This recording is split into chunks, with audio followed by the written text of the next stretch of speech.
Welcome back to another episode of Systemically Distorted Communication. We finished week 3 of the Chauvin trial. This week we had a chance to hear the defense bring their witnesses forward. And a few takeaways that I have were that 1, professionals don't seem to agree. 2, the defense did not establish much reasonable doubt for the period after Floyd went unconscious. And 3, the prosecution may have hurt themselves by calling so many experts because of the inconsistencies throughout them, which helps the defense to establish reasonable doubt. All right, so let's get into this. First, I want to talk about Jonathan Rich. He's a medical doctor employed in Chicago. He's a cardiologist, which is the study of the heart, and he's a university professor. And he testified that Floyd died of coronary pulmonary arrest caused by low oxygen, which was caused by the positional asphyxiation he was subjected to, and that the prone position made him unable to get proper oxygen. And he said with a high level of certainty that Floyd did not die from did not die from a primary cardiac arrest or drug overdose. And then he went into a lot of details about how he knows that, and he really broke it down, and I'm not going to go into all of that.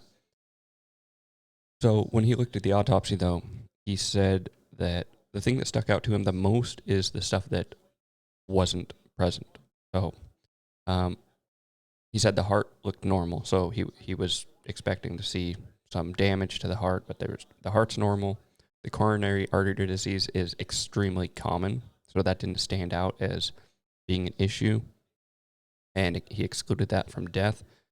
And there's no sign of heart attack and artery from the artery blockage, and that the heart muscle showed zero evidence of heart attack or injury, and not even microscopic damage. And one of the things that's been pointed out is that Floyd had this artery blockage, and I talked about it last week with the 75% and 95% blockage. But he said the left main artery had no narrowing, which is the most important one.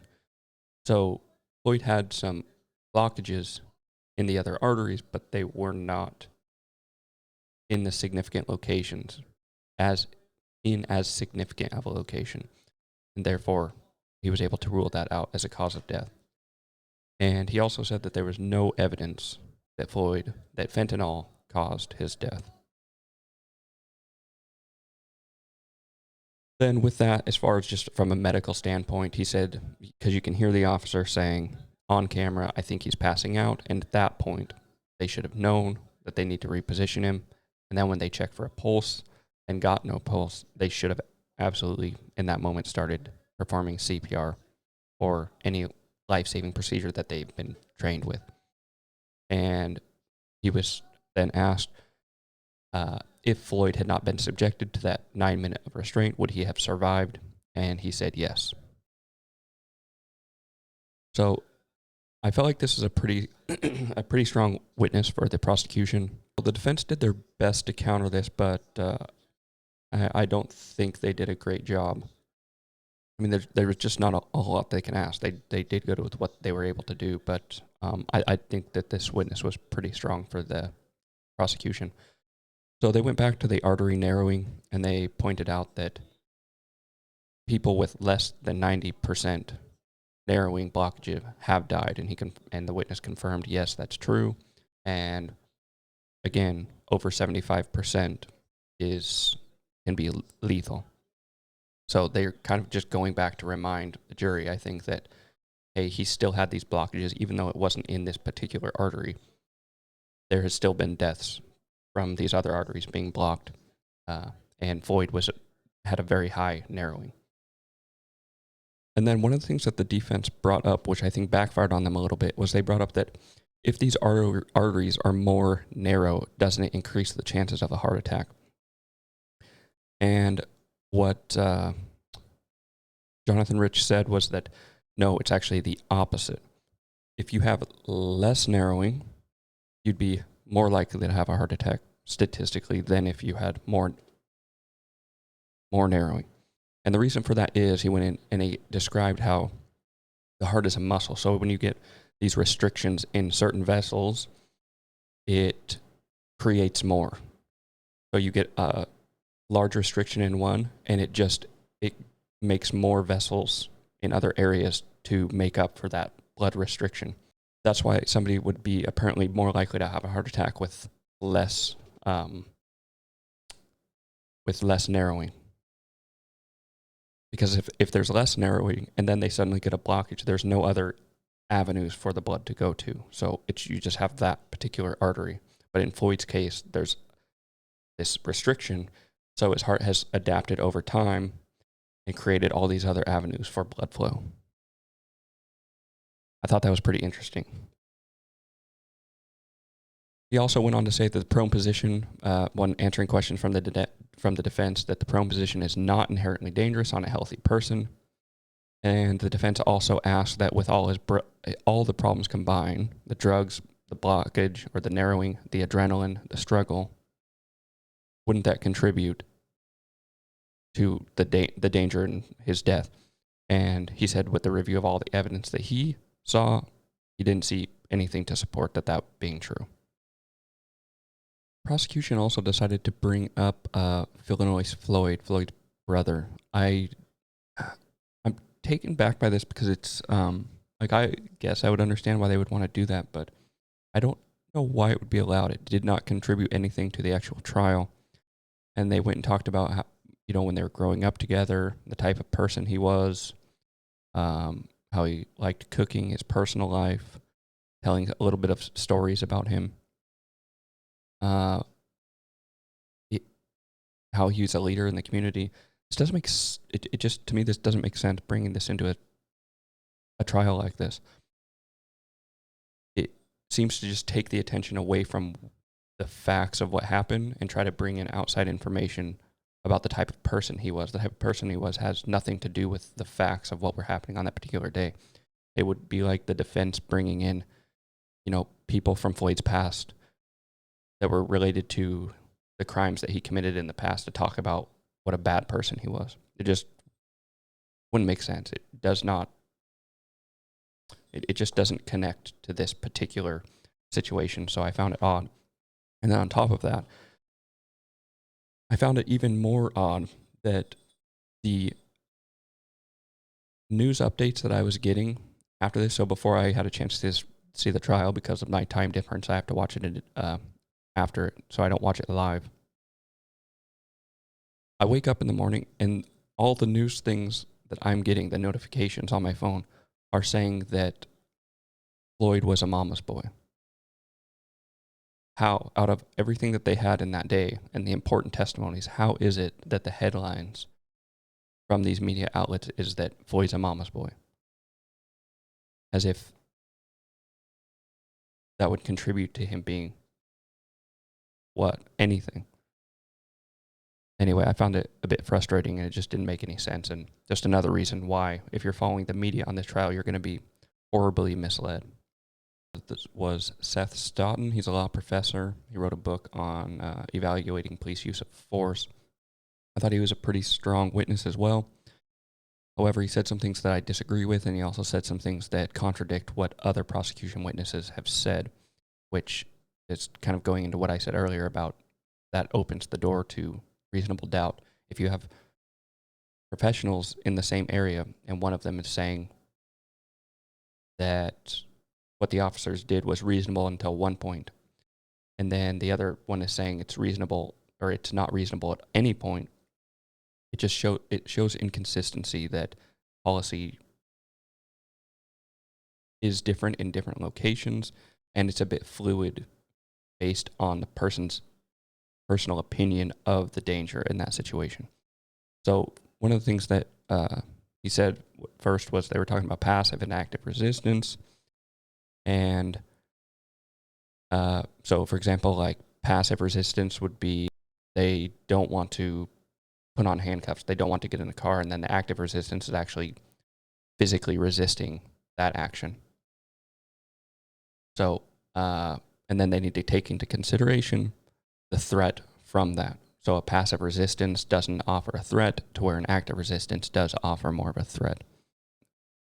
With that, Seth Stoughton said that officers need to consider the foreseeable effects. So, for example, shooting is a deadly act even if it doesn't kill. So when you pull that trigger, you know that you could potentially kill the person. And another witness went into this later, and I'll talk about it more. But then he was also, so with the idea of a taser is not deadly. But then if you were to shoot somebody with a taser and they're standing on a cliff, the officer would need to take in different information, right? So if I shoot this suspect with a taser while he's standing on the edge of a cliff, he could fall and die. So then it would turn into, you should foresee that this could result in death. He also pointed out that when Floyd was pulled from the vehicle, he said that he was compliant. So yes, he was actively resisting within the vehicle due to his being claustrophobic, but they pull him out of the vehicle and then he says, thank you, once they pull him out. And then from that point, they put him on the ground. So he was saying that because Floyd said thank you, he said it's unnecessary to put Floyd in the prone position at all. And he says this because when Floyd says thank you, that the conflict is over at this point. So this is one of the points that I disagree with, and it also contradicted most of the other professionals that the prosecution brought on that were talking about police use of force. You can't let a criminal or a suspect or anyone dictate what the police are and are not able to do. So if every single person says, I don't want to get in the car, so anyone that's going to be arrested says, I don't want to get in that car, should the police just listen to them? Should they agree with them? Should they say, oh, okay, well, where do you want to go? Well, I want to sit over there. So then they let them sit over there. I completely disagree with this. We cannot let criminals or suspects or anyone that the police are trying to detain dictate what happens to them. Just because they say thank you and suddenly, oh, okay, he's not going to resist anymore. This does not take risk or threat off the table, I think. So I think they absolutely should have, once he fought his way out of the car and he won't go in there, yes, put him on the ground and hold him. Now, like I've said before, starts changing as he becomes unconscious, and then you see there's obviously a problem, you have to change it. But anyone that's going to actively resist to that extent, especially, you have to completely control them. Just because they stop 1 second, okay, I'm done. Does that mean you should all let go of him? Of course not. Because he was also repeatedly saying things that weren't true throughout the entire engagement, which has been shown over and over throughout this trial. You can't just trust somebody because they say something. So one of the things that he pointed out that I do think is pretty valid is that one of the officers suggested to put Floyd on his side, which means that they would perceive that the threat is lower. Because if they were still thinking they're in danger or that the threat was very high, then yes, the decision would be made that they need to keep him in that position or put him in the hobble, which they decided not to put him into. So one of the officers, even on the scene that was dealing with that apparent high-stress situation, suggests, oh, let's turn him on his side. So that would be evidence that, okay, the threat is low, we've got him under control, now let's put him in side recovery. And with that, the officers also, while they were there, where they were discussing the likelihood of his intoxication, which in their training, they know that raises the threat or the risk of putting him on his stomach with breathing. So Seth Stoughton pointed that out, that they should know based on, first of all, the prone position. You're not supposed to stay in that position. Second of all, because it's dangerous, and then with the drugs added that they were suspecting were in this situation, would make it even more dangerous. Then from that point, he just pointed out stuff that we've already talked about, which is the officers check his pulse, and they see that he's unresponsive. So when they don't feel a pulse, there has to be some sort of action. And when they confirm that he's unresponsive, there's clearly no threat at that point. However, other people on both sides, so when the prosecution was questioning and the defense is questioning the other professionals, they all did confirm that people do go unconscious, and then they come back into consciousness and they fight even harder. And that was another thing that the defense brought up with this particular situation. But that's, so one of the things that Stoughton points out here is, yes, there's a risk of that, but a risk does not justify a lack of action. So every single situation that the police go into, there's a risk. But that doesn't mean that they can ignore a medical emergency because of a potential risk. And that starts to change as the risk translates from risk to threat. Then obviously that changes, and then they take into that threat into account, and then they change their actions. One of the other things that they did is they went through the timeline, and they broke down a very detailed timeline of everything that happened. And they pointed out, this is what I was talking about before, is that the timeline matters. So one of the things that the defense keeps bringing up is that the bystanders were causing a threat. They're being very hostile. Some were being held back at times. They're cussing, yelling, all kinds of stuff to the police. And so because of this, the police felt threatened, and then they didn't feel safe providing medical attention. But I said a timeline matters. And this is what he's pointing out, that the bystanders were never hostile up until a certain point. So during that whole point before they were hostile, they were standing there. They were actually telling Floyd to get in the vehicle, and they were on the police side. But then once the police actions continued, once he's unconscious and not fighting back, then the crowd starts to turn against them. So they broke this down, and they showed a timeline that was very detailed that broke it down minute by minute. And on top of that, one of the things he points out is that, Officer Tao, he didn't move in between the bystanders and the officers until 6 minutes in. So they were saying that Tao is there because of the threat, but they didn't even perceive the threat because they didn't have the police officer in the middle between them until far into the incident. So I think it's pretty clear that the bystanders were not a threat for the majority of the time. I do want to quickly go over this timeline that they used during the trial. I think it's pretty detailed. There are a little bit of problems with it, but for the most part, it's pretty detailed and accurate. So they have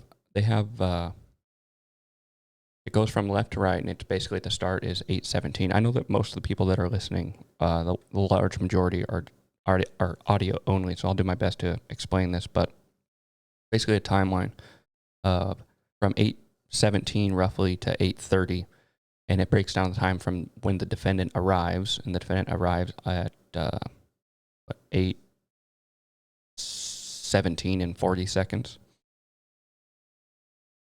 And it goes from there, and it breaks down each of the different time periods where stuff happens. And it just makes it easier to really see everything that took place. At 8:17, Floyd arrives on the scene, and then by 8:19, almost exactly 8:19, Floyd is put in that prone position on his stomach. Then from that point at 8:19 and 14 seconds, Chauvin has his knee on the neck, and they list down at the bottom of this, that is the point where Floyd starts saying, "I can't breathe." And he says that 27 times over the next, it's from 8:19 and 14 seconds to 8:24. One of the issue that I have here is that this timeline, it kind of ignores the entire situation where Floyd is fighting in the vehicle. They just leave it off of this. And so this isn't where he starts saying, "I can't breathe." This might be where he starts saying it this for the next time, but he clearly said, "I can't breathe" many times while they were trying to put him in the vehicle. So it's a little bit skewed towards the prosecution, obviously. This is a prosecution witness still, and this before the defense started bringing up their witnesses. So it goes on from 8:20:31. Officer Tao is asking them, should we put him in the hobble?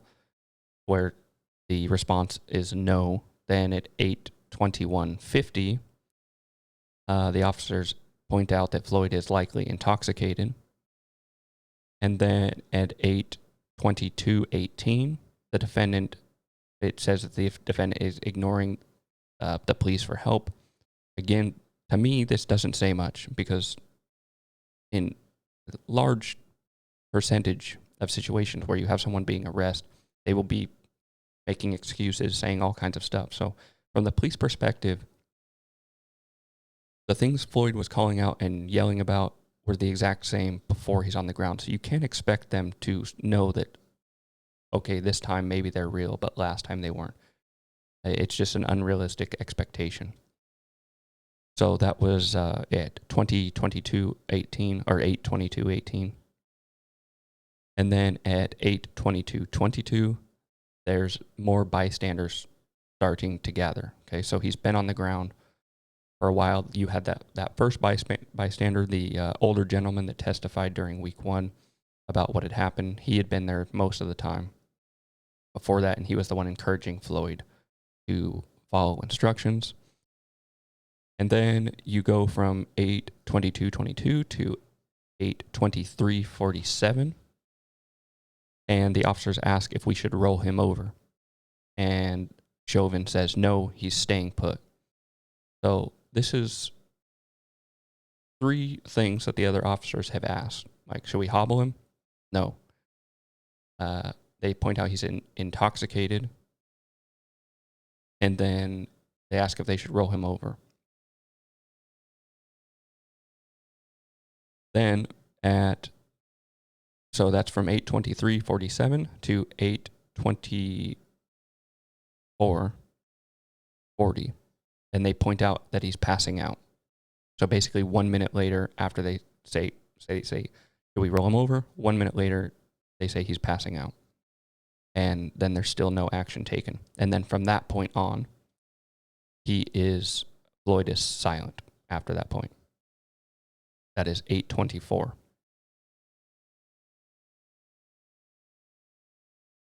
And then from 8:24:50,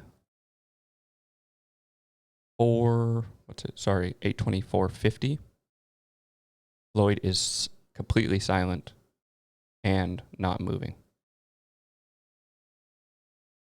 At 8:25:58, they ask again, should we roll him on his side? And they did not do it. From 8:25:40,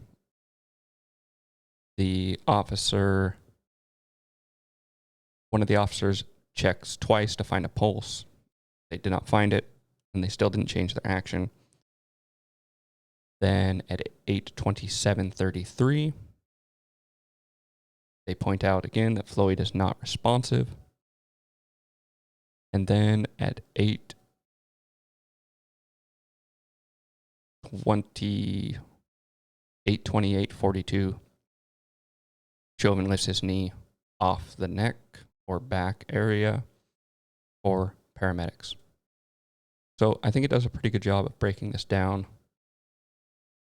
to where we can really see. I think this says a lot, because you really see how many times the officers saw that there was somewhat of an issue, and they still chose not to do anything. So I think this is a pretty good piece of evidence that really helped the prosecution. I don't think it helps the prosecution in necessarily proving murder, although I think it really steps up the fact that there's definitely some negligence going on. So while the prosecution was still questioning Seth Stratton, his conclusion was that it did constitute deadly force. The police practice was not appropriate from the time he was on the ground. That's the whole time he's on the ground, shouldn't have been there. And he said no reasonable officer would believe it was correct. And they did not render correct police aid by keeping him in the wrong position and not providing any assistance, especially once he went unconscious. Then the defense got their opportunity to cross-examine Mr. Stoughton. One of the things they pointed out is similar to what I was saying. They asked him, does the suspect get to decide how the police treat them? and where they put them. And of course, the answer was no. And he said that he disagreed with previous witnesses who testified that going in the prone position was okay at the start. So this is the bit of the contradiction between the prosecution witnesses. So the prosecution brings up these witnesses that are saying, yes, everything is okay up until this particular point, and now he's saying, no, even those witnesses are wrong. So it's undermining the previous witnesses that the prosecution brought up, which I think makes a bit of a problem and leads to reasonable doubt on what was the accurate policy to be used or techniques to be used. The defense also questioned Seth Staunton about whether or not he can determine how much weight is on a body.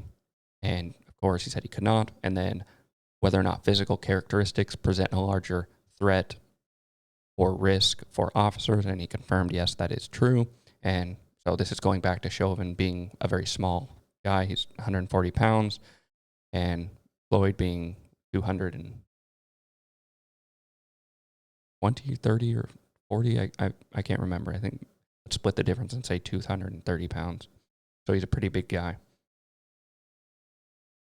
And then they mentioned the use of force continuum, which shows that even with passive resistance, it does not stop the officer's ability to use force. So that is, they've used this several different times with different witnesses. Let me bring this up here real quick. So this is Minneapolis Police Department Defense and Control Response Training Guide. And it just, so on the left you see passive resistance, active resistance, and then active aggression. So for those people that are listening, this is a bit hard to describe, but you basically have a line going from the bottom left corner to the top right corner of this diagram. And as it angles up, there's higher levels of force that are allowed to be used. And then over on the left, passive force is on the very bottom. Passive resistance is on the left bottom. Active resistance is in the middle and then on the left, and then active aggression is on the left top. So just as that line goes up and it hits these different zones, there's just different levels. So the pressure points and joint manipulation is down at the very bottom for passive resistance. And that does poke a hole in what Seth Staunton is saying, that they should not use any force, or they should not have put him on the ground at all, because using pressure points and joint manipulation is part of the policy for passive resistance.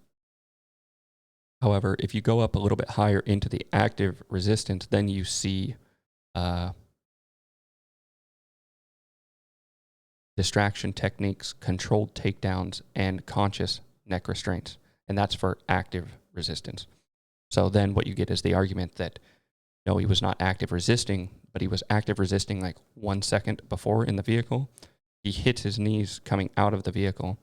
And as he hits, he says, thank you, in the process that they're already taking him to the ground. So expecting an officer to, in that split second, make that decision to say, okay, this instant is passive resistance, let's stop mid-takedown. I don't think that's realistic. However, then once he's on the ground,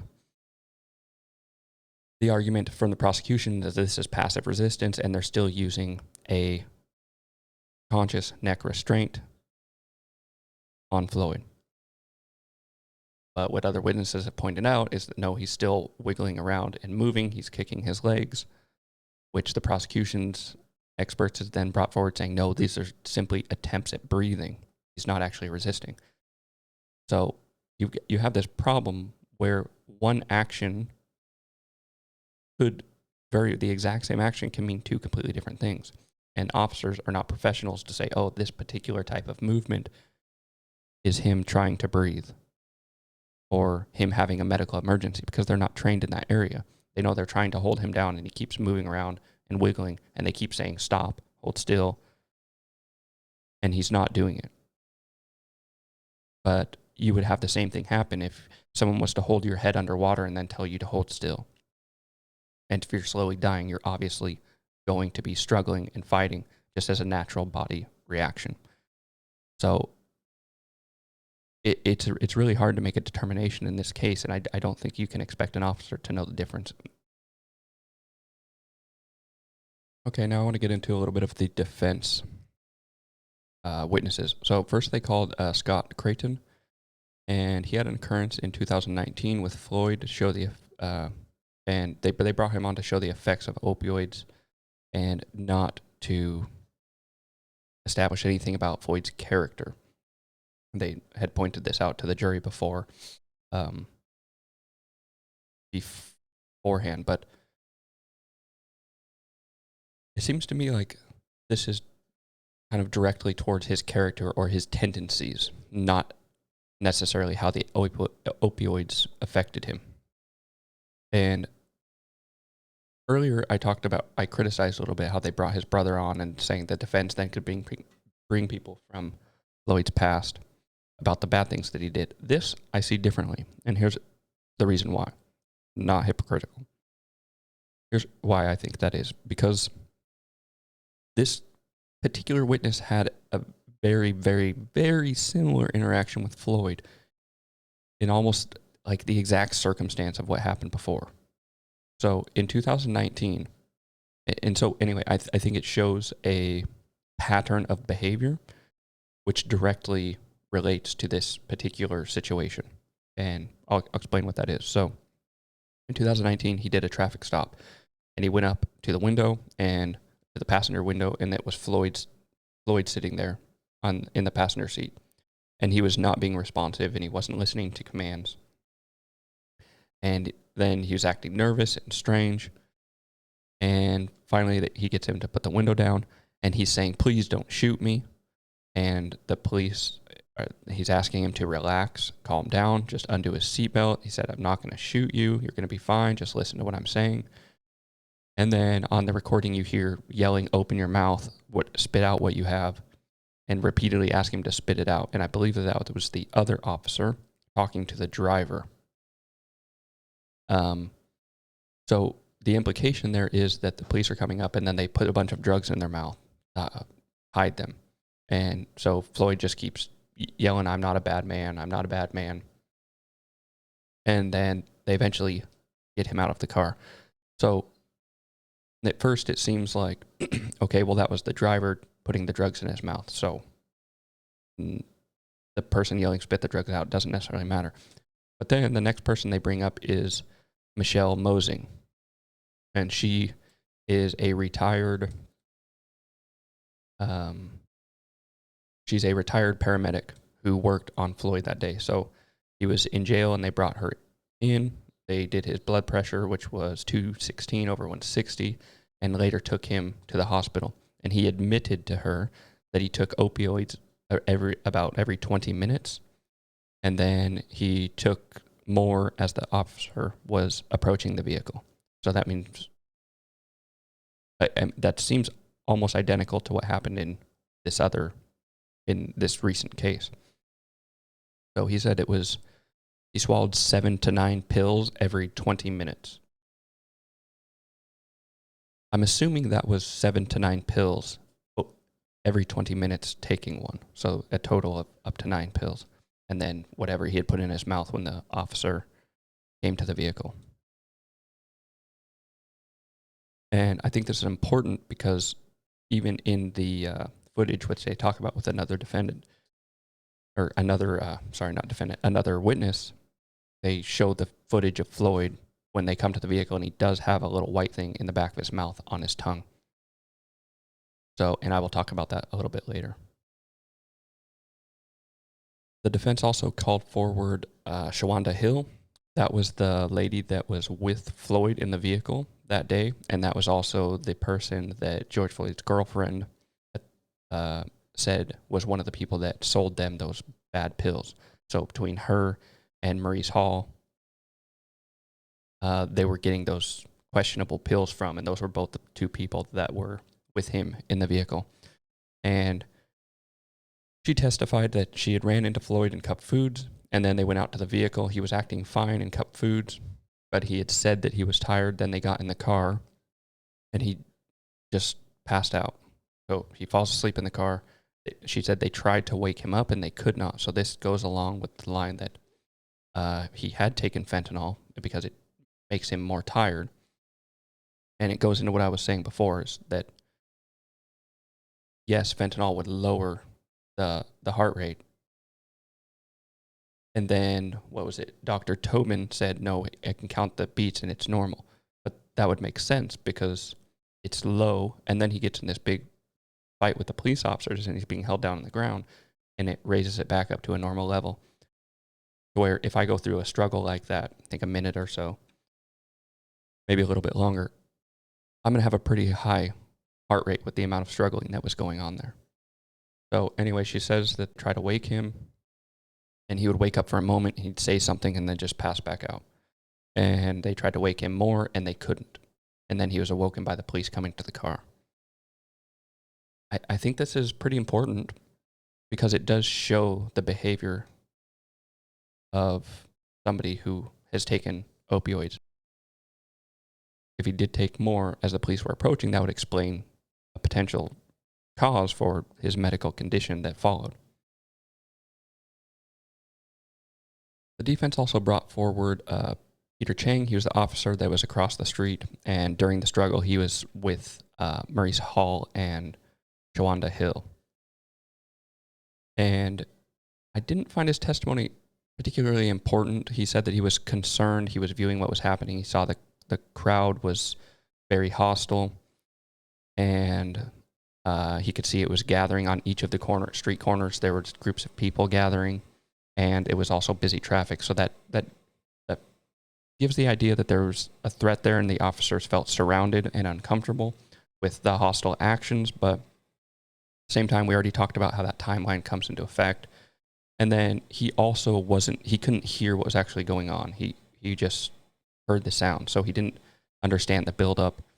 From his perspective, he's just over there and seeing people getting hostile. He doesn't know what has happened with Floyd or any of those details, so I don't find it particularly important. One of the things that I noticed, though, in his body cam footage that I thought was important was just kind of the commentary from Chauvin Hill and Maurice Hall. And she's watching him fighting the police, and she's saying, look, he's fighting. He's still fighting. What is he doing? Why is he doing this? Just get in the car. And Hill is saying, man, what's he doing? Now he's going to go to jail. And as time's going by on the camera, it's pretty long. And they say, wow, he's still fighting. So they're even amazed. And with how long that video is, it also gives another representation of when you're just watching a video of two people standing there, not doing anything, you see how much time is really going by. And how long the officers were fighting with him before getting him subdued. So it's just pointed out that, it wasn't only the officers that were seeing how much Floyd was fighting, but his two friends that he's there with, or drug dealer's ex-girlfriend, were pointing out the fact that, man, he is repeatedly fighting the police and he will not stop. And then you also heard Maurice Hall say on the camera, which aligns with what Chauvin Hill said, is that Floyd was falling asleep in the car. One thing that the prosecution did point out when they got to question Officer Chang was that upon his arrival, he had turned off his sirens. And I do think this is pretty important. So before he arrived, he had his sirens on, and then he turned the sirens off because of a code 4, which means the scene is safe. It's pretty important because if the police officers felt like they were still in danger, they wouldn't radio in a code 4 that says it's safe. So at some point, they must have decided it's safe, and then maybe the crowd escalated as time went by and they felt unsafe. But at some point, they said, okay, we've got this under control. Code 4, it's safe. And then at that point, they still didn't change any of their actions based on how they were dealing with Floyd. So, but the thing that I don't know is when that call came in. Did that call come in before the struggle? Because if it was before the struggle to get in the vehicle, it makes a big difference. And to whether or not, or if it was after the struggle. But there was a long period of time. Based on the events, I would say it has to have happened after the struggle, because they wouldn't have had an emergency call before that, because there was no fight, there was no resistance. They were speaking with him, they pulled him out of the car, or got him out of the car, they walked over, they sat him down. So there was no emergency at that point. The emergency came when they were fighting with the struggle. So it only makes logical sense that they during the struggle, they called in for getting more assistance. Then they get him on the ground under control. And then they get code 4. Okay, we have this under control. So I I think that helps the prosecution with determining that the officers did feel some level of safety, and then there was no change in their actions. The next one I want to talk about is Barry Braun. He was he's a police consultant in police practices and used to be an officer. He trains in defensive tactics and use of force primarily, and he's taught in the use of force for 45 years and certified by the FBI. Something interesting about him is the state reached out to him, and they ended up not using him, which of course they're not going to use someone that disagrees with them. But I did find that interesting that he was one of the people they reached out to as somebody that you would trust in this situation, but he happened to disagree with their goals or their desired outcome. So what he said is that Chauvin acted with objective reasonableness and complied with policy and current standards. That's completely different than what we heard from other professionals. So it's interesting and it's difficult to say, well, which professional are you going to believe? And I think this is one of those things where reasonable doubt comes up, because when the jury are sitting there deliberating on what they're going to do, you've got experts on both sides that are saying very different things. So one of the things that he was saying is that the prosecution earlier had pointed out that this amount of force being used for this sort of call, and this sort of call generally is a low-level call. He's saying that doesn't matter at all, which makes sense. So the initial call doesn't matter, and it's more so about how the person responds to the officer. And the police officer then just has to have some sort of reasonable fear and not wanting something worse to happen. So, for example, this is one of the things that stuck out as weird to me in other cases. So somebody gets pulled over for a taillight and they end up getting shot, and then you see all over the news and social media and critics saying, oh, how can somebody, all they did was have a taillight out and they end up dead? Well, that's not what happened. Obviously, there's something that happens once the taillight happens. And if you're you get pulled over, you have a taillight out, they ask to see your ID, you refuse to show the ID, then it escalates. So it's like, okay, so do we just let someone go when they're refusing to show ID? Because that's the option. You either let them go, or you say, no, you have to show me your ID. And then they do whatever process is necessary to get that ID from that person, which then escalates the situation to the next level, So every single law comes down to a gun being aimed at you under the threat of death or some sort of punishment. So even the most minor offense can turn into a maximum penalty, depending on how you choose to respond to that. So I think it's a pretty bad argument to say, well, this is a low-level call and it escalated into this situation, which is the officer's fault. Every situation is dealt with based on how the people respond to the officer on the scene. He goes on to explain that he talks about deadly force, and this is going back to the taser thing that I mentioned earlier. He said this is not a use of deadly force. This is a technique that many officers use, and when they conduct this this sort of strategy, there is no notion in their head that they're committing an act that is deadly, because this is a regularly used technique to take down suspects or to hold them down. Again, I think that's when they're conscious. Once they can become unconscious, this whole thing changes. So he gave an example with a taser, and he was saying that even if you tase someone and they fall and hit their head and die, that was not deadly force. So it's the same thing with this. You take someone down, you put the knee on the neck. That by itself is inherently not using deadly force. It's not an intentional use of the deadly force. But someone could potentially result in dying from that, but it's not expected. It's pretty unusual that someone would die from that. He also talked about how drugs play a big part. When you're dealing with someone that's under the influence of drugs, they might not listen, or that maybe they're just not hearing at all. They might not understand. and they can have this superhuman strength, which we've heard about in earlier testimonies as well. So you have to be very careful when you're dealing with them. Also, being an instructor for the use of force, he said that when he teaches his students, he teaches them do not remove handcuffs because they can start attacking you again. So this is a common thing that happens. And he trains officers leave the cuffs on until they're in a medical facility with soft restraints. And then he pointed out that police wear uniforms, criminals don't, and they need to have their head on a swivel to try to determine who could and couldn't be a threat. So I guess this connects to the fact that the other officer that the defense had called up was talking about how there was people on every street corner.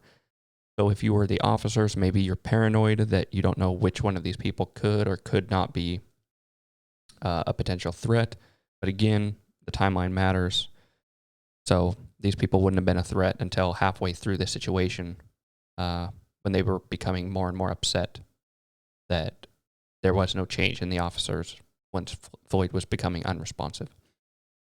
However, he also talked about how Floyd's, because of the type of resistance that Floyd had, it did allow for an even higher level of force that they chose not to do. So again, we have to remember that it's not just innocent or guilty. There's several different charges here.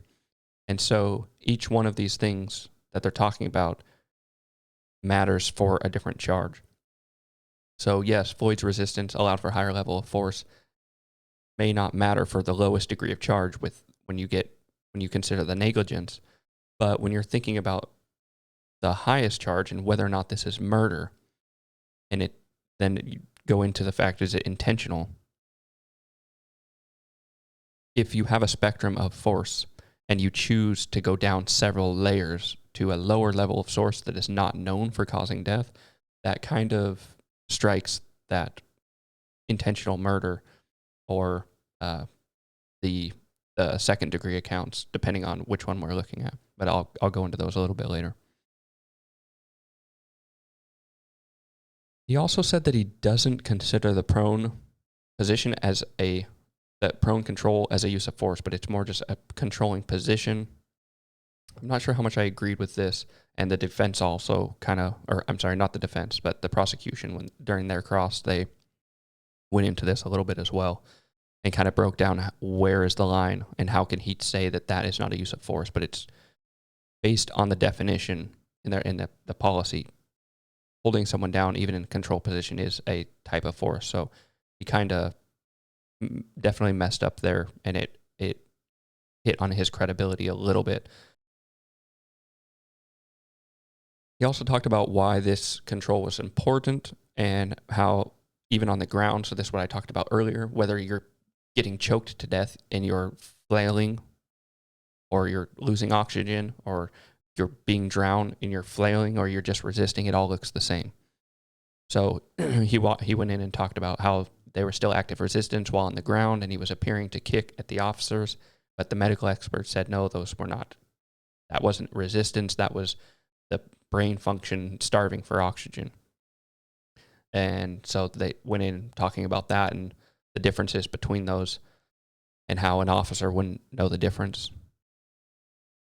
He also talked about how someone who is under the influence of drugs needs to stay in the prone position to prevent them from hurting themselves so they can't get up and run. And also if they vomit, they won't choke on it. But that's comparing if they're on their back. If they're on their side in the recovery position, like the policy says, then both of those still are not issues. Yes, they can get up slightly easier from the prone position or from the side recovery position, but you've got 3 officers there. You could easily just each of them hold a hand on him to keep him in place.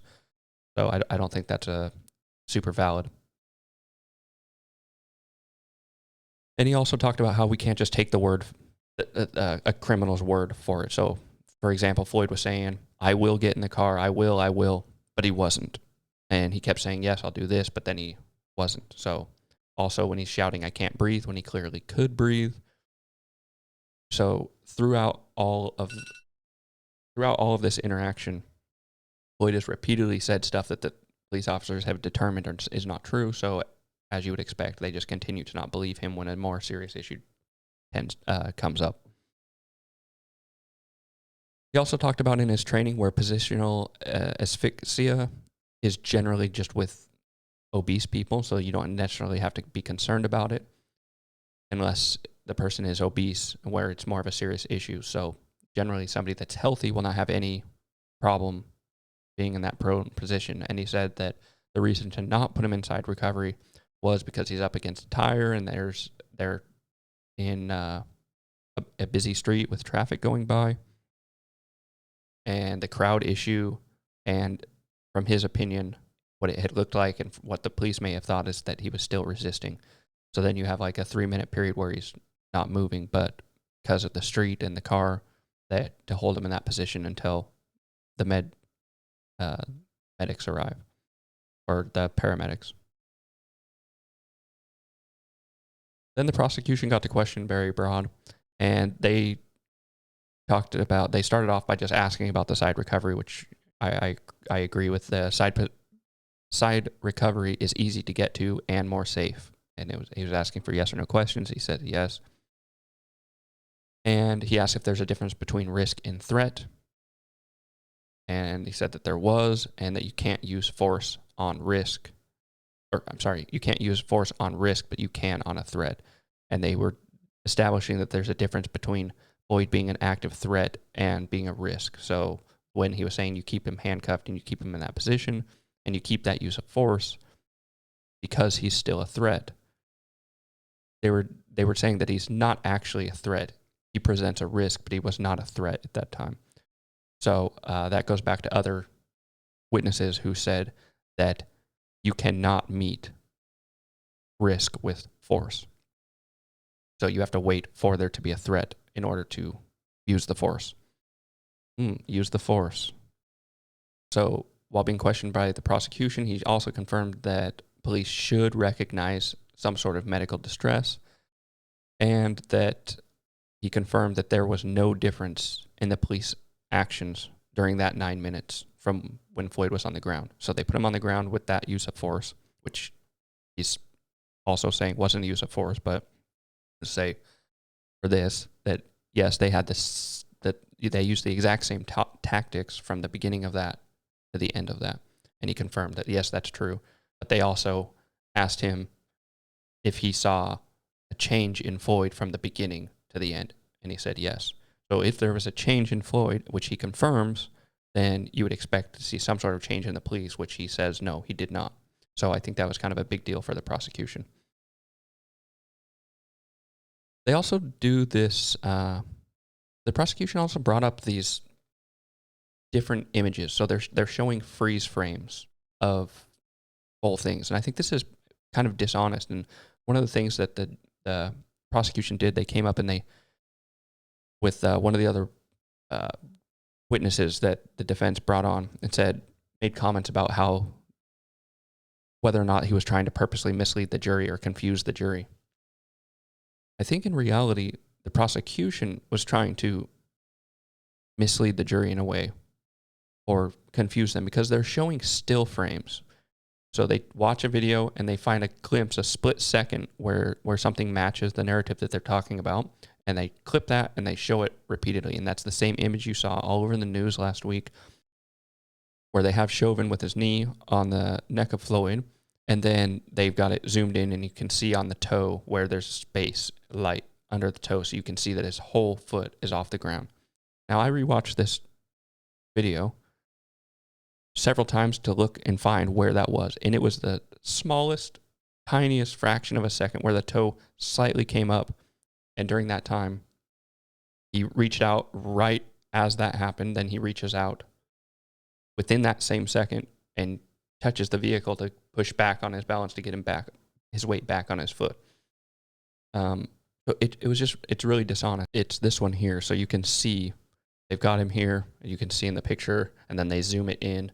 You can see that his weight's off. So they start talking about this like his entire weight is on the body, but it's not. If you rewatch the whole context of the footage, the foot is only off the ground for a split second. You'll probably, if you watch it once, you won't find it. You'll have to go back and watch and make sure you don't blink because you'll miss it. So they point this out to him, and they just show the freeze frame. Does his talking about, is his foot off the ground? Can you see that? And he said, yes. If his foot was off the ground, something about wouldn't it imply that there's more weight? And it's yes, they only want him to answer yes or no. So this is very misleading. And when I first saw this photo, I was like, oh, wow, that does look like he's got a lot more weight on him than I thought. And then I went back and watched it. It's like, no, it's just, trying to show show this without any context. So the thing that also doesn't address is how much weight is on his back knee. So if you've been in that position before, which I have been, you can distribute your weight onto your back knee and forward knee pretty easily.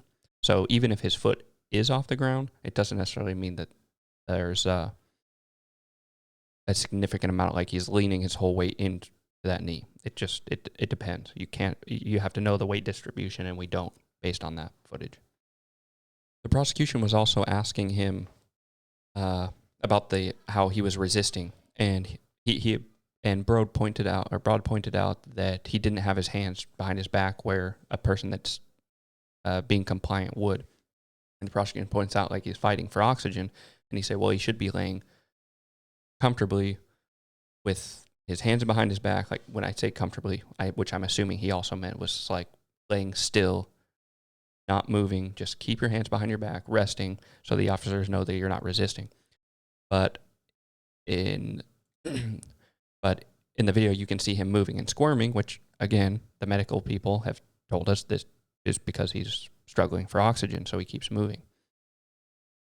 So he's telling us that because of that, with Floyd moving and his hands off to the side instead of behind the back, to an officer, this tells him that they're resisting. So he heard them say no pulse, and that a reasonable officer would know that someone is unconscious or has no pulse.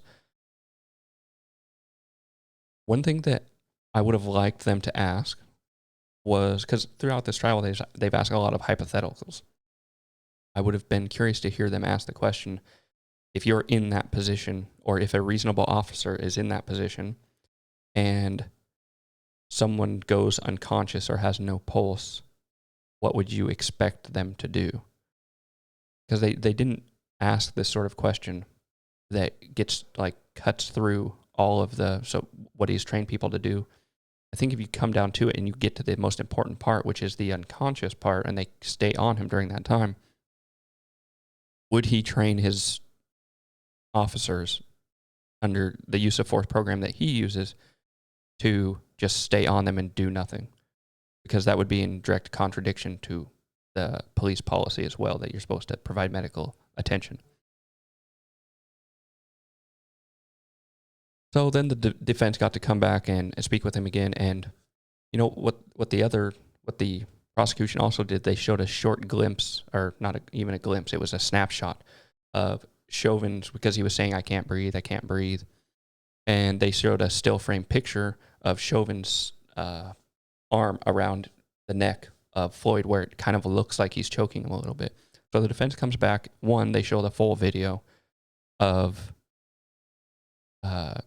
Chauvin on top of Floyd during that clip of time where the toe comes off the ground for a split second, to show, no, when you look at the whole context, that whole line of questioning, it should be gone, basically, because it doesn't even align.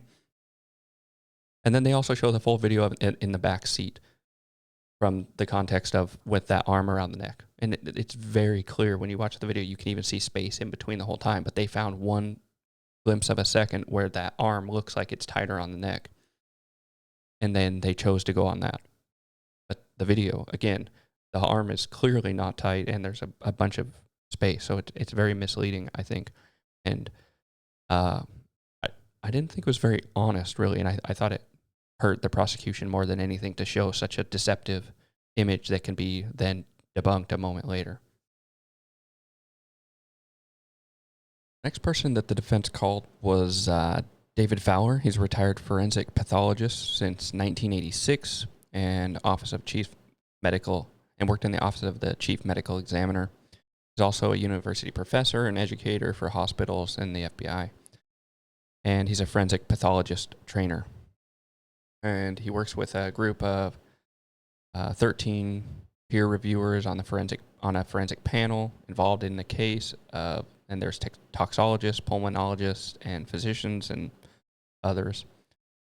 And it's the National Association of Medical Examiners. So he's on this board, I guess.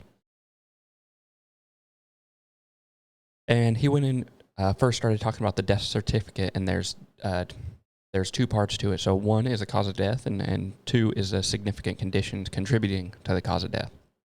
And based on Baker's analysis, so then they take the death certificate and they analyze it based on the language used. And they said based on Baker's analysis, how did the heart and drugs play a role? And he said that they were significant to him having this sudden issue. In his opinion, had a sudden cardiac arrhythmia due to atherosclerotic, which is the atherosclerotic hypertensive heart disease, during his restraint by police, which is the atherosclerotic is the plaque buildup in the arteries. And the significant contributors were fentanyl and meth, carbon monoxide, or the effects from carbon monoxide in the bloodstream, and the paraganglionoma, or other natural disease process that he had. So one of the interesting things about this was the carbon monoxide. We have not heard anything about that during the trial. And he went into a bit more depth about that I'll talk about as well. He also talked about what it means to have homicide on the death certificate. So I'll read the article that they pulled up. Homicide occurs when death results from a volitional act committed by another person to cause fear, harm, or death. Intent to cause death is a common element, but is not required for classification as homicide. It is to be emphasized that the classification of homicide for the purpose of death certificate is a natural term, and neither indicates nor implies criminal intent, which remains a determination within the province of legal process. So one of the things to point out is that yes, Baker may, on the autopsy, had put homicide, but as the same thing that he was saying is homicide doesn't mean anything as far as intent or criminal liability. It's just a classification, which is different than the legal sense. So he pointed that out as well, and pointed out that it doesn't dictate any legal standing. Next, he talked about the cardiopulmonary arrest in Baker's autopsy, and they went in talking about the size of the heart. And they had previously talked about this, but he had a bit more certainty in what he was saying, was that there are two different studies. So before, we hadn't necessarily heard that there were these two different studies, the Mullen and the Mayo. And it talks about the different sizes of heart within those, and based on those, he's saying that Floyd's heart was enlarged in it at 540. And this is the reason that there was some debate before in saying that it could be enlarged in some cases and not in others, is because of the variation with the size of the individual. And he broke that down and talked about how Floyd does fall into the larger oversized heart category. And because of this enlarged heart, like I've said before, is that it requires more oxygen, more blood. And when you have the coronary arteries, they're supposed to be replenishing this at a higher rate, especially with the activity that's happened and the drugs in his system. His heart is racing, getting short of breath, chest pains, and then it can collapse without warnings because it uses up the amount of reserves that are there, and then it just can no longer support itself because it's not getting enough quick enough. So I don't know how this necessarily plays into what the previous guy told us about the heart that makes new passageways if there's a closure in the artery. So it would be interesting to hear back and forth between these two, but that's not something that we get. Another thing with the arteries that he pointed out that I hadn't got before is he was talking about a proximal narrowing are being more dangerous than distal narrowing. So a proximal, so basically like if you're shooting water down a hose, if the block is at the end, it's less dangerous. But if it's at the beginning, then it's more dangerous. So if you have a hose and it has a bunch of things offshooting from it, if there's a blockage at the end, all of those offshoots are still going to be fully functioning and working.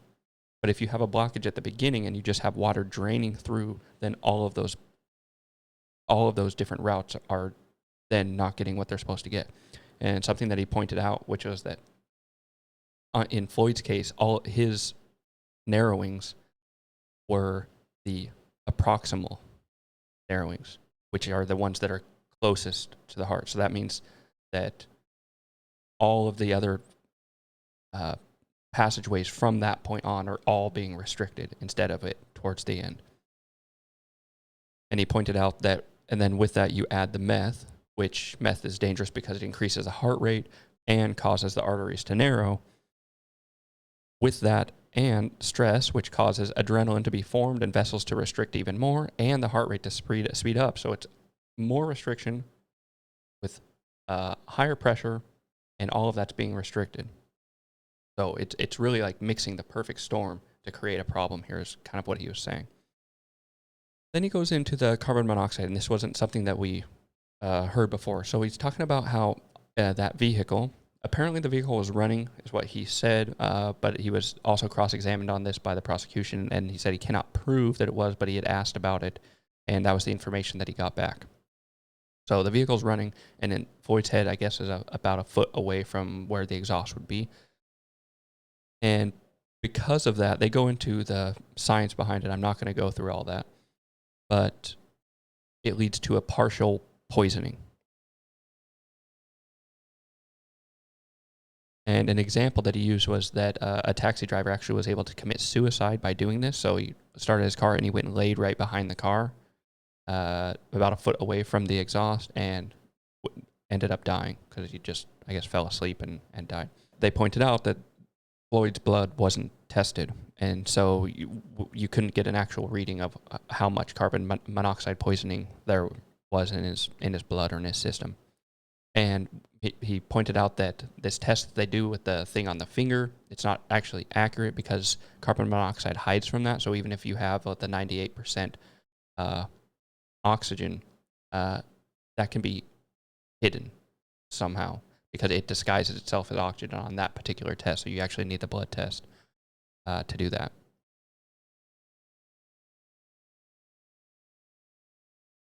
So in that 7 minutes where Floyd is laying there, he's saying that he could have increased to 10 to 18% carbon monoxide, and that someone as low as 6%, or someone as low as 6% that is exercising can have problems. So if he was just in that struggle and then he gets exposed to this and it raises 10 to 18%, it could actually cause him problems with all the other things that are also going on at that same time. Another thing they went into was the discussion about the prone position and the studies. So previously, in one of the witness testimonies last week, they talked about these prone studies where weight is put on the back of an individual. So they have a pad, they lay them down, and then they put them in this position, handcuff and legs up, and then they start putting weight on their back. And they said this is not accurate because, one, the weight is displaced across the back wider. So even you get up to 225 pounds, I believe it was, 225 pounds on this test, and people had no problem. It's different when you compact that into the size of a knee in one location. So they asked about these studies and if they were flawed, and he pointed out, no, they're not flawed. They're very accurate, but it is a different circumstance. And he went on to talk about Chauvin's weight being 140 pounds with a single knee in a location where weight is distributed differently across the two knees, that less than 23% of his weight, which is far less than the lab experience, would have actually been on Floyd's body, which is, I added an extra 20 pounds to that for the equipment, and that for his police equipment that people say it's like 20 or 30 pounds. So that's roughly 40 pounds on Floyd's neck in that region based on the weight distribution they were talking about with one knee versus two knees. And when it's two knees, the difference in variation of weight. So that was 23%, and then obviously 23% of 60. And he pointed out as well that the knee did not obstruct any vital areas. And which another thing that contradicts a little bit of what a previous testimony was, that the lack of marks speak to the amount of force being used, but a previous person had testified that the lack, if you have marks, it's great, but a lack of marks does not necessarily mean anything because people bruise differently, so it doesn't necessarily mean anything. But he's saying that the lack of marks, if you were saying the knee is responsible, because of the pressure there, is responsible for leading to Floyd's death, that then he would expect to see these marks. And he responded to hypoxia, leading to the shortness of breath, and he pointed out that the breathing was slightly higher than normal, but it wasn't abnormal, and it certainly wasn't rapid like you would see in a normal hypoxia case. And especially with Floyd saying he had a phobia, where he just got done fighting to get out of a vehicle because of a phobia, you would expect a much higher heart rate with that flight or fight response, and it was barely over normal, so it doesn't align with hypoxia. And with the hypoxia, he didn't see the gradual signs of hypoxia throughout that process, and it was more of a sudden death. As far as asphyxia due to compression, he said that this can lead to hypoxia, but the brain would be affected first, and he saw more of a sudden change. So he saw Floyd making clear statements and then silence and suddenly no movements, all within a minute period. So for him, that was more of a sudden death that did not fit the hypoxia. The conclusion was that Floyd suffered sudden cardiac events because his heart is vulnerable, because it's too big, it demanded more oxygen, he had narrow vessels, drugs raised the risk of his arrhythmia, the fentanyl slowing his breathing, which lowered oxygen, carbon monoxide further took oxygen, and then with all that with vessel restriction.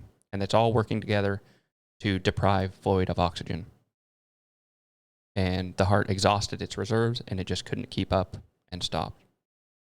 They also showed him the video of Floyd with some white substance in his mouth when they were talking about the fact that he may have ingested something as the police were coming up to the car. And so in this image, if you're audio only, there's an image where Floyd's got his mouth a bit open, and you can see a little white thing in the back of his mouth.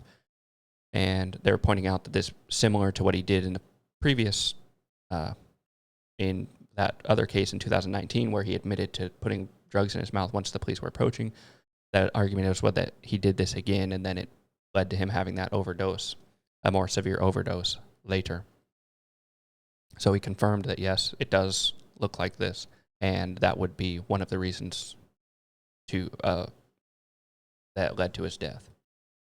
That would also make sense that in the backseat of the vehicle, last week, they went over the drugs that they found in the back of the vehicle that also had Floyd's saliva on them. So at some point, those drugs were certainly in his mouth, and here you have an image of a little white thing in his mouth as the police come up to the vehicle. So he likely put those in his mouth, is what it seems like. So finally, they asked him for his opinion on the cause of death. He says cardiac arrhythmia due to hypertensive cardiovascular disease during the restraint, and contributing factors were the substances ingested, mixing with carbon monoxide, and potential of paraganglionoma was adding adrenaline, which made things worse. The prosecution then got to question him, and they showed a footage of, first they were talking about the pill that was seen in that image in Floyd's mouth, and they show footage of Floyd in the cup foods, and looked like he's chewing gum, and he had something white in his mouth.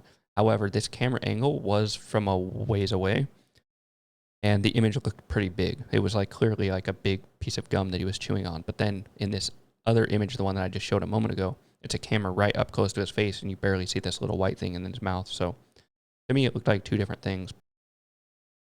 They pointed out, asking Fowler,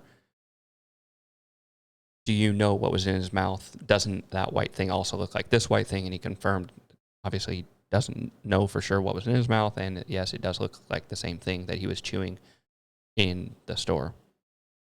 One of the other things that the prosecution did that I didn't like, during Fowler's questioning with the defense, he pointed out that in a previous study, it had been said that the prone position was dangerous, and then it was later recounted by that same person, and they bring up documents saying, no, it wasn't recounted, which would be a big deal, or recanted.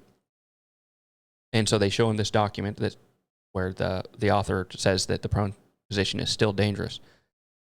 So then the defense has to come back again and then show the full context once again. And it turns out, okay, yes, he did take it away, or he did not take it away for people that are obese. He's saying that it's still dangerous for people that are obese, but they leave that part out and they question him on just based on this small section. And it made it look like he was lying before. But then when you get the whole context, then he's able to explain, no, as you can see here, this is only about the obese people, but a healthy individual, then the risk assessment goes way down.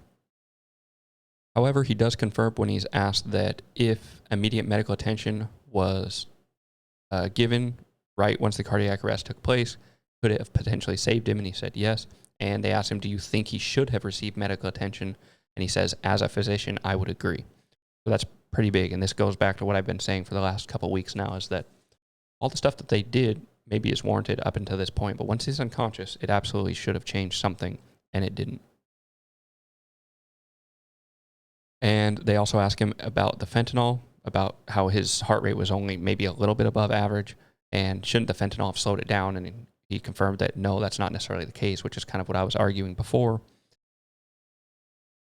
It's not the case based on the exertion that he just had right before that, and with the phobia issue that would take his low heart rate from fentanyl and raise it back up.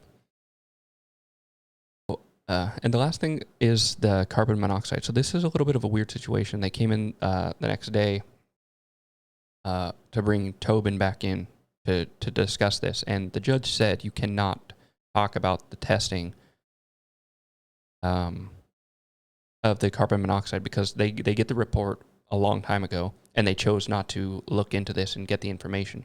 So then at 8 in the morning on day 14, which is the last day, they send it to the defense, this new information that they suddenly have.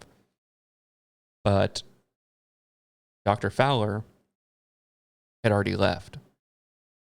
So they wanted to put Tobin back up there to explain this carbon monoxide issue now that Fowler was gone, and then he wouldn't be able to respond to that. And so the judge said, no, you cannot do that. But apparently there was this blood test that didn't get sent over and that they had just found, and then they wanted to, apparently it says that it was 98% oxygen,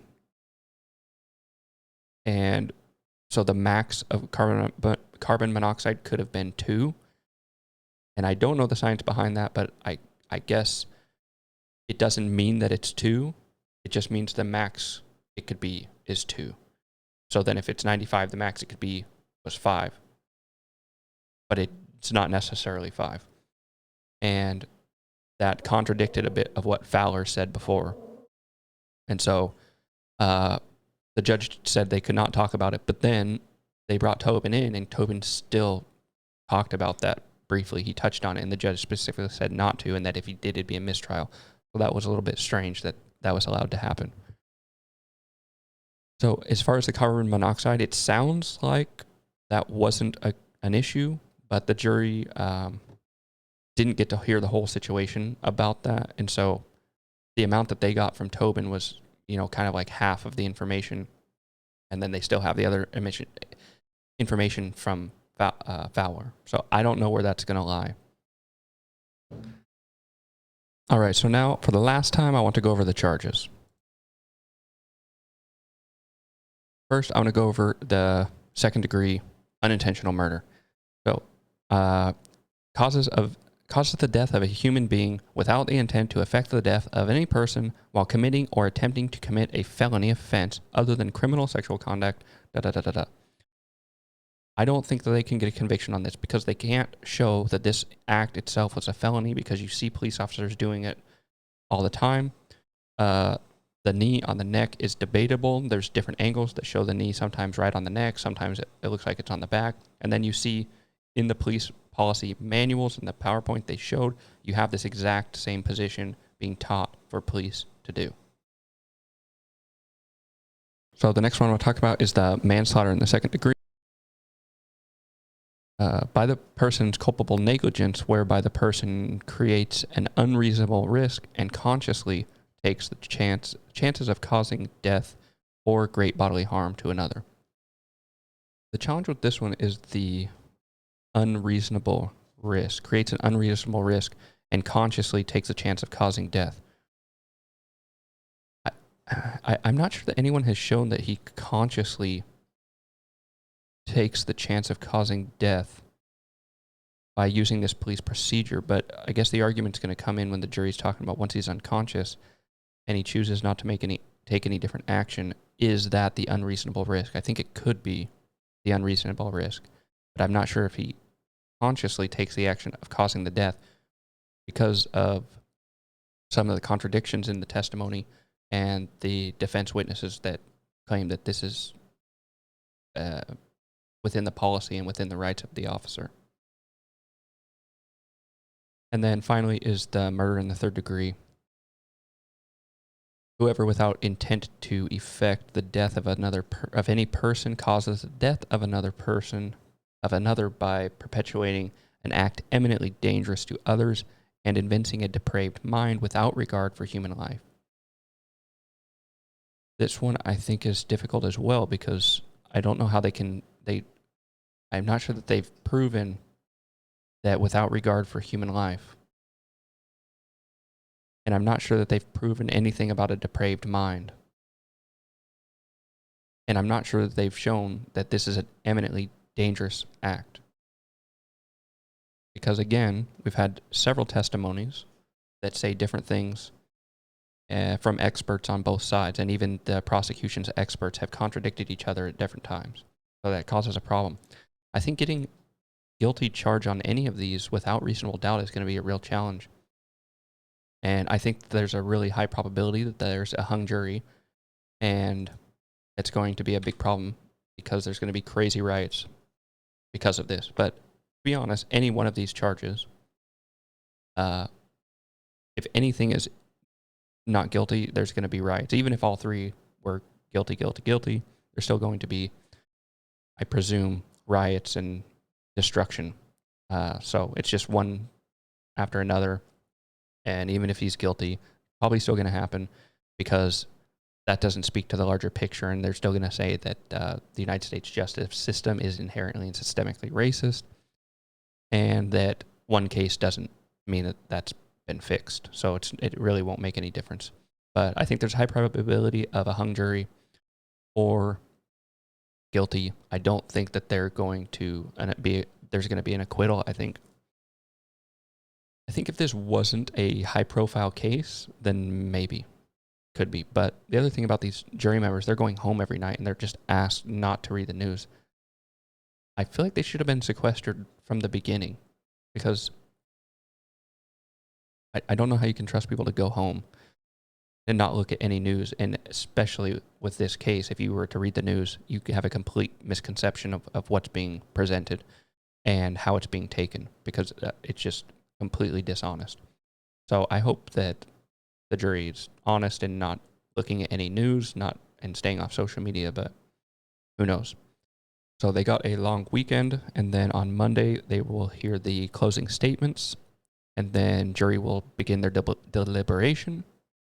So hopefully sometime next week there's a verdict, and then I will do one more of these just as a final recap to go over my opinion of the charge of the verdict and the probable violence that's breaking out over the place because of it. So until next time, this has been Systemically Distorted Communication.